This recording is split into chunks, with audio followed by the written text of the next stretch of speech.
저는 평소 운명이라는 단어를 믿지 않던 35세 여성입니다. 과학교사로 일하는 제게 세상은 언제나 인과관계와 논리로 설명되는 공간이었죠. 어릴 때부터 우연의 일치나 운명적 만남이라는 말에 코웃음 치며 살았습니다. 하지만 제 인생을 완전히 바꿔놓은 한 사건이 30대 초반에 일어났습니다. 그 사건은 제 삶의 방향뿐 아니라 제가 세상을 바라보는 시각 자체를 바꿔놓았습니다. 지금부터 제가 왜 운명을 믿게 되었는지 그 이야기를 들려드리려 합니다. 제 어린 시절은 한 번의 비극적인 순간으로 완전히 바뀌었어요. 제가 5살이었을 때 엄마가 예고 없이 찾아온 사고로 세상을 떠나셨거든요. 그 순간부터 우리 가정의 모든 것이 달라졌습니다. 아빠는 하루아침에 홀로 된 가장이자 어린 딸의 유일한 보호자가 되셨어요. 아빠는 결코 쉬운 길을 택하지 않으셨어요. 매일 아침 해 뜰 때부터 건설 현장에서 구슬땀을 흘리시고 해가 지고 다른 노동자들이 집으로 돌아갈 때도 아빠는 또 다른 일터로 향하셨죠. 밤에는 아파트 경비실에서 졸음과 싸우며 또 다른 시간을 보내셨고요. 주말도 공휴일도 아빠에게는 그저 일하는 날일 뿐이었어요. 그 모든 것이 저를 위한 희생이었다는 사실을 저는 한참 후에야 알게 됐습니다. 집에서의 아빠는 과묵하고 엄격했어요. 매일 아침 출근하기 전과 밤늦게 돌아와서 보는 짧은 시간 동안 아빠가 저에게 가장 많이 했던 말은 공부만 열심히 해라. 그것이 내가 할 일이다였죠. 다른 친구들의 부모님들처럼 따뜻한 포옹이나 사랑한다는 말은 단 한 번도 들어본 적이 없었어요.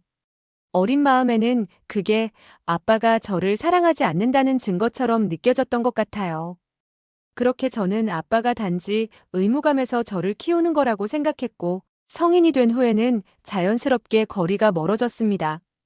대학 졸업하고 서울로 취직했을 때도 아빠한테 따로 말씀드리지 않고 그냥 떠났어요. 그 후로는 1년에 몇 번 설날이나 추석에만 얼굴 보는 정도였죠. 그마저도 오래 머물지 않고 하루 만에 돌아오곤 했어요. 그러던 작년 가을, 우연히 아빠의 오랜 친구 김아저씨를 서울에서 마주쳤어요.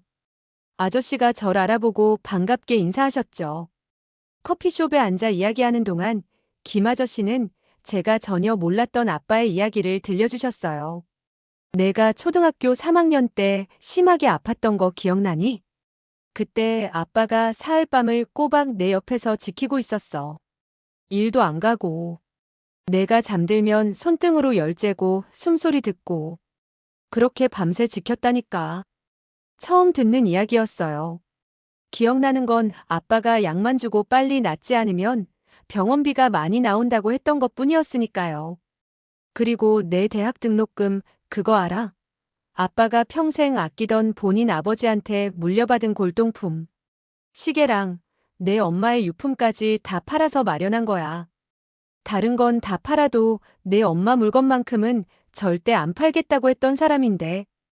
김아저씨의 말을 들으며 가슴이 무너져 내리는 느낌이었어요. 하지만 더 놀라운 이야기가 남아 있었죠.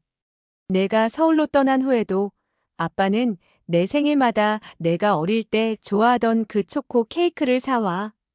혼자서 촛불 켜고 내 사진 앞에 놓고 축하해준다더라. 그리고 항상 같은 소원을 빈대. 우리 딸 건강하게, 행복하게 살게 해달라고. 그 순간 눈물이 멈추지 않았어요. 지난 10년간 제가 얼마나 아빠를 오해했는지, 얼마나 아빠의 사랑을 알아차리지 못했는지 깨달았거든요. 아빠는 말로 표현하는 법을 몰랐을 뿐 행동으로는 늘 가장 깊은 사랑을 보여주고 계셨던 거예요. 그날 밤 저는 고향집으로 향하는 기차를 탔습니다. 아빠에게 전화도 없이 불쑥 찾아갔을 때 경비실에서 졸고 계시던 아빠의 모습이 아직도 선명하게 기억나요. 그리고 그날 밤 처음으로 아빠를 꼭 안아드렸습니다. 서로 아무 말도 하지 않았지만 그것으로 충분했어요. 제 인생을 바꾼 공항에서의 만남, 그 순간은 지금도 생생해요. 32살이 되던 해 저는 교사 연수 참석차 제주도에 갔어요. 과학교사로서 경력을 쌓는 중요한 시간이었죠. 연수가 끝난 후 김포공항으로 돌아가는 비행기를 기다리고 있었어요. 출발 30분 전 화장실에 잠깐 다녀오려고 했는데 그때는 이 잠깐이 제 인생을 완전히 바꿔놓을 거라고는 상상도 못했어요. 화장실에서 돌아왔을 때 제자리에 두었던 가방이 사라졌더라고요. 심장이 쿵 내려앉는 느낌이었어요. 그 가방에는 단순한 물건들만 있는 게 아니었거든요. 노트북과 지갑, 휴대폰 같은 비싼 물건들도 있었지만 무엇보다 가슴을 쓰라리게 했던 건 엄마의 유일한 사진이 들어있는 수첩이었어요. 5살 때 엄마를 잃은 저에게 그 사진은 제가 가진 유일한 엄마의 모습이었으니까요. 당황한 저는 곧바로 공항 직원에게 달려갔어요. 직원들은 친절하게 도와주겠다며 CCTV를 확인하겠다고 했죠. 그 시간이 얼마나 길게 느껴졌는지 몰라요. 비행기 시간은 다가오고 가방은 찾지 못했고 마음은 점점 더 불안해졌어요. 엄마의 사진을 영영 잃게 되는 건 아닐까 하는 생각에 눈물이 나려고 했어요. 1시간쯤 지났을까 보안 직원이 다가와서 CCTV의 한 노년 여성이 제 가방을 들고 가는 모습이 찍혔다고 알려줬어요. 그 여성은 아직 공항 내에 있는 것 같다고요. 직원의 안내를 받아 공항 구석진 대기 공간으로 향했어요. 그곳에서 저는 한 노인분이 제 가방을 무릎 위에 놓고 앉아있는 모습을 발견했어요. 천천히 조심스럽게 다가갔어요. 저기, 혹시 이 가방이?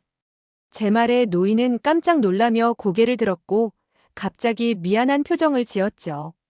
노인은 눈이 잘 보이지 않아 실수로 제 가방을 자신의 것으로 착각했다고 설명했어요. 저는 안도의 한숨을 내쉬며 가방을 돌려받았지만 무언가 이상했어요. 노인의 손이 떨리고 있었거든요. 의심이 들어 가방을 확인했더니 지갑이 열려 있었고 안에 있던 현금 5만 원이 사라져 있었어요. 노인을 바라보니 그분의 눈에서 눈물이 흘러내리고 있었어요. 정말 죄송해요. 제 손녀가 병원에 입원해 있는데 병원비가 없어서. 노인은 흐느끼며 말을 이어갔어요. 내일이면 꼭 갚을 테니 제발 경찰에 신고하지 말아주세요. 제 연락처 드릴게요. 그 순간 저는 노인의 주름진 손에 들린 작은 물건에 시선이 멈췄어요. 그것은 제 엄마의 사진이 들어있는 수첩이었어요. 급하게 그것 좀 주세요라고 말하자 노인은 수첩을 내려다보며 갑자기 표정이 달라졌어요.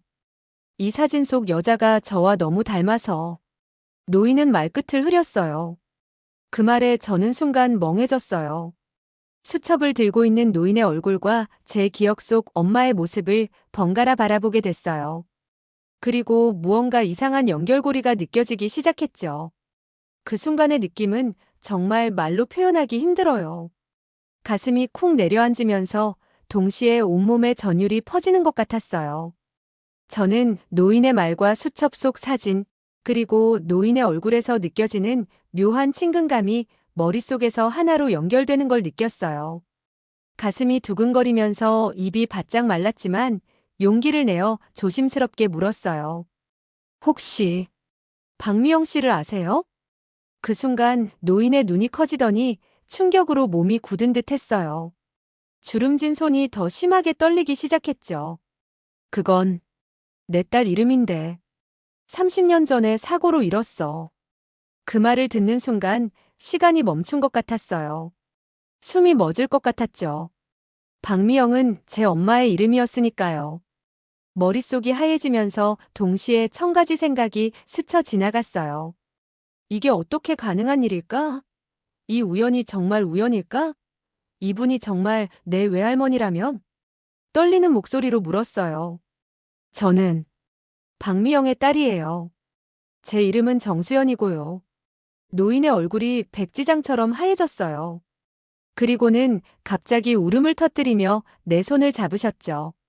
이럴 수가. 수연이? 우리 수연이? 그럴 리가 없어. 너는 엄마와 함께 사고로. 저도 모르게 눈물이 흘러내렸어요. 공항 한 구석에서 우리는 서로를 붙잡고 한참을 울었어요. 비행기는 놓쳤지만 그건 전혀 중요하지 않았죠. 차분해진 후 우리는 공항 카페에 앉아 30년 동안의 시간을 메우는 이야기를 나눴어요. 외할머니는 제 엄마가 돌아가신 후 일어난 일들을 들려주셨어요. 아빠는 엄마의 장례식 후 외가 가족들에게 말했다고 해요. 사고로 저까지 함께 죽었다고요. 처음엔 그 말에 화가 났지만 외할머니의 설명을 들으니 아빠의 마음도 이해가 됐어요. 엄마가 갑자기 세상을 떠난 후 외할머니는 심한 충격으로 쓰러져 병원에 입원했었대요. 의사는 더 큰 충격이 올 경우 외할머니의 건강이 심각하게 악화될 수 있다고 경고했고, 아빠는 고민 끝에 저마저 사고로 잃었다고 말했던 거죠. 외할머니의 슬픔을 덜어주려는 의도였다고 해요. 딸을 잃은 슬픔은 이미 감당하기 힘든데 유일한 손녀까지 잃었다는 사실은 받아들이기 너무 힘들 거라고 생각했던 거죠. 그렇게 외할머니는 30년 동안 딸과 외손녀인 저를 모두 잃었다고 생각하며 살아오셨어요. 그리고 이제는 말기암으로 시간이 얼마 남지 않았다는 얘기도 들었어요. 마지막 소원을 이루기 위해 제주도에 여행 왔다가 공항에서 우연히, 아니, 어쩌면 운명적으로 저와 엄마의 사진을 발견하신 거였어요. 이 얼마나 놀라운 일인가요? 제가 5만 원을 잃지 않았다면, 화장실에 가지 않았다면, 그날 그 비행기를 타지 않았다면, 저는 영원히 외할머니를 만나지 못했을 거예요. 30년 동안 잃어버렸던 가족의 반쪽을 찾게 된 거죠. 그날 저는 비행기를 놓쳤지만 인생에서 가장 중요한 것을 찾았어요. 때로는 우리가 잃어버린 것처럼 보이는 것들이 사실은 더 큰 찾음을 위한 과정일 수 있다는 걸 깨달았어요. 공항에서의 운명적인 만남 이후 제 인생은 완전히 달라졌어요. 그날부터 저는 지금까지 알지 못했던 제 인생의 다른 반쪽을 찾은 것 같은 느낌이었어요. 외할머니와의 재회 후 저는 집으로 돌아와 아빠에게 모든 일을 털어놓았어요. 처음 아빠의 얼굴을 본 순간 그분의 표정에서 공포와 죄책감, 그리고 복잡한 감정들이 교차하는 걸 볼 수 있었어요. 솔직히 처음에는 저도 많이 화가 났어요. 어떻게 30년 동안 이런 비밀을 간직할 수 있었어요? 제게는 알 권리가 있었잖아요. 라고 소리쳤던 기억이 나네요. 하지만 아빠의 이야기를 들으면서 그 결정이 얼마나 어려웠을지 조금씩 이해하게 됐어요. 엄마가 갑작스럽게 세상을 떠난 후 외할머니가 심장마비로 쓰러졌고, 의사들은 더 큰 충격이 올 경우 외할머니의 생명이 위험할 수 있다고 경고했대요. 당시 젊고 혼자 남은 아빠에게 그 상황은 너무나 버거웠을 거예요. 그는 더 큰 비극을 막기 위해 그런 선택을 했던 거였죠. 내가 커서 알게 되면 더 화낼까봐 시간이 갈수록 말하기가 더 어려워졌단다. 아빠의 떨리는 목소리가 지금도 귓가에 맴돌아요. 그 순간 저는 아빠를 이해했어요. 그는 단지 사랑하는 사람들을 보호하려 했을 뿐이니까요. 완벽한 선택은 아니었을지 모르지만 그때 그 상황에서 최선을 다했던 거예요. 공항에서 만난 지 3달 후 외할머니의 건강이 급격히 나빠졌어요. 이미 말기암 진단을 받은 상태였지만 저희가 만난 후 마치 마지막 소원을 이룬 것처럼 빠르게 쇠약해지셨어요. 저는 그때부터 매주 말마다 외할머니를 찾아뵈었어요. 아빠도 함께해요. 처음엔 어색했지만 시간이 지나면서 아빠와 외할머니 사이에도 화해의 분위기가 생겨났어요. 외할머니와 함께한 그 몇 개월은 제 인생에서 가장 소중한 시간이 됐어요. 저는 외할머니를 통해 제가 알지 못했던 엄마의 모습을 만날 수 있었어요. 엄마가 어떤 음식을 좋아했는지, 어떤 노래를 흥얼거렸는지, 웃을 때 어떤 표정을 지었는지, 그 모든 작은 조각들이 모여 제 기억 속에 희미하게 남아있던 엄마의 모습을 더 선명하게 만들어 주었어요. 외할머니가 돌아가시기 이틀 전 그녀는 제 손을 꼭 잡고 이렇게 말씀하셨어요. 내 엄마가 널 보내준 거야. 30년 만에 내 딸의 흔적을 다시 만날 수 있게. 그 말에 저는 눈물이 멈추지 않았어요. 어쩌면 정말 그럴지도 모른다는 생각이 들었거든요.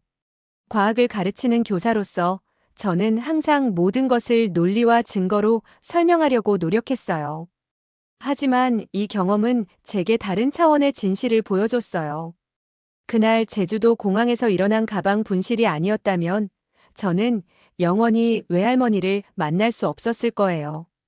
그리고 만약 제가 그날 그 시간에 그 자리에 있지 않았다면, 엄마의 사진이 들어있는 수첩을 보지 못했다면 외할머니는 자신의 외손녀가 살아있다는 사실을 모른 채 세상을 떠났을 거예요. 이제 저는 운명이라는 것을 믿어요.